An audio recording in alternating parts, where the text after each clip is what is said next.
Jadi kita udah selesai soal keindonesiaan, kepancasilaan, dan keislaman. Kita udah selesai.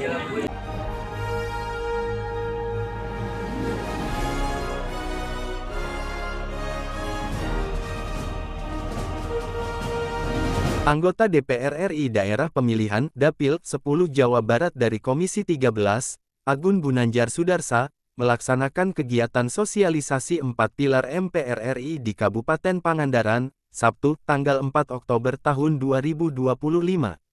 Kegiatan ini dihadiri oleh sejumlah kader Partai Golkar, anggota DPRD Kabupaten Pangandaran, serta berbagai unsur masyarakat dan tokoh pemuda di wilayah tersebut.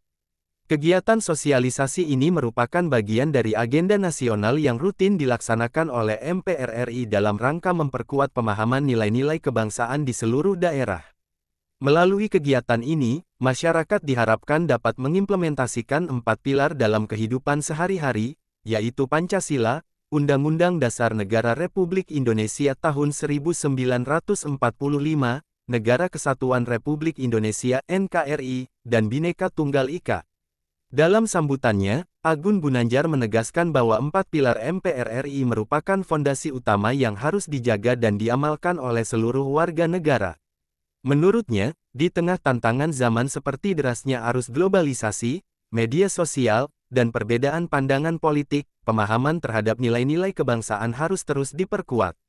Sebagai bangsa yang besar, kita harus memiliki pegangan yang kokoh agar tidak mudah terpecah oleh perbedaan. 4 pilar MPR RI adalah panduan moral dan ideologis untuk menjaga keutuhan bangsa dan memperkuat semangat persatuan, ujar Agun Gunanjar Sudarsa di hadapan peserta. Ia juga menekankan pentingnya peran partai politik, khususnya Partai Golkar, dalam menjadi motor penggerak edukasi politik yang berlandaskan nilai kebangsaan. Agun mengajak seluruh kader Golkar, terutama yang duduk di legislatif maupun struktur kepengurusan partai di daerah, untuk terus hadir di tengah masyarakat dengan membawa semangat Pancasila dan memperjuangkan kepentingan rakyat. Acara sosialisasi ini juga berlangsung interaktif dengan sesi diskusi dan tanya jawab. Para peserta tampak antusias menyampaikan berbagai pandangan dan pertanyaan terkait penerapan nilai-nilai kebangsaan di tingkat lokal, terutama dalam menghadapi tantangan sosial dan politik di era digital saat ini. Salah seorang peserta yang juga merupakan kader muda Golkar, menyampaikan apresiasi kepada Agun Gunanjar atas komitmennya yang konsisten melakukan sosialisasi 4 pilar di berbagai daerah. Ia menilai kegiatan seperti ini sangat bermanfaat dalam membangun kesadaran kolektif di kalangan generasi muda tentang pentingnya menjaga persatuan bangsa. Agun menutup kegiatan tersebut dengan pesan agar seluruh peserta terus menjadi agen perubahan di lingkungannya masing-masing. Ia berharap nilai-nilai kebangsaan tidak hanya dipahami secara teori, tetapi juga diwujudkan dalam perilaku dan tindakan nyata. Mari kita jadikan 4 pilar MPR RI sebagai napas dalam kehidupan bermasyarakat, berbangsa, dan bernegara. Kita harus menjaga bangsa ini bersama-sama, dimulai dari lingkungan terkecil, yakni keluarga dan masyarakat sekitar, pungkasnya.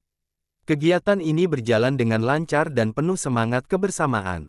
Para peserta mengaku mendapat banyak wawasan baru, baik mengenai makna 4 pilar MPR RI maupun pentingnya menjaga harmoni sosial di tengah perbedaan. Dengan Golkar, itu sesuatu yang sudah tidak bisa lagi dipisahkan. Karena Golkar sejak dari awal, azasnya, gitu ya, doktrinnya, karya-karya berajaskan Pancasila. Patuh kepada Undang-Undang Dasar 45. Lihat ikrarnya, lihat janjinya, lihat himnenya, selalu mengutarakan Pancasila dan Undang-Undang 45. Selalu mengutarakan NKRI, selalu mengutarakan Bhinneka Tunggal Ika. Karena buat Golkar itu udah selesai soal keindonesiaan. Buat Golkar itu, kalau kita melihat Indonesia, itu dari Sabang sampai Merauke tidak boleh ada yang tertinggal. Itu keindonesiaan buat Golkar selesai. Kita tidak mempersoalkan lagi dia orang Jawa, orang mana, enggak. Yang kedua, Golkar udah selesai dengan kepancasilaan. Udah selesai.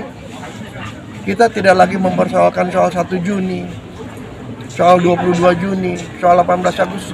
Tapi buat Golkar, Pancasila itu sebuah rangkaian proses perumusan yang panjang mulai dari BPUPKI, pidato 1 Juni Bung Karno, Piagam Jakarta yang mewajibkan syariat Islam 22 Juni, dan yang terakhir adalah Pancasila seperti apa yang kita jalankan hari ini, yang disahkan 18 Agustus.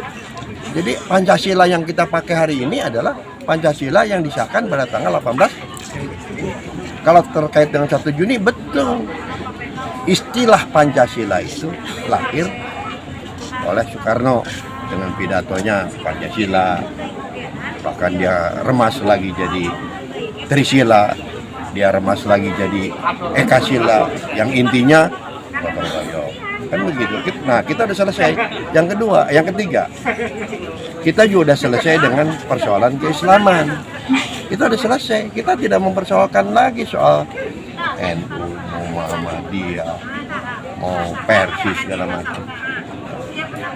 Jadi kita tidak ada lagi persoalan soal bid'ah, soal ini. Udah selesai Indonesia. Golkar tidak mau persoalkan soal ini haram ini. Jadi kita udah selesai soal keindonesiaan, kepancasilaan, dan keislaman. Kita udah selesai.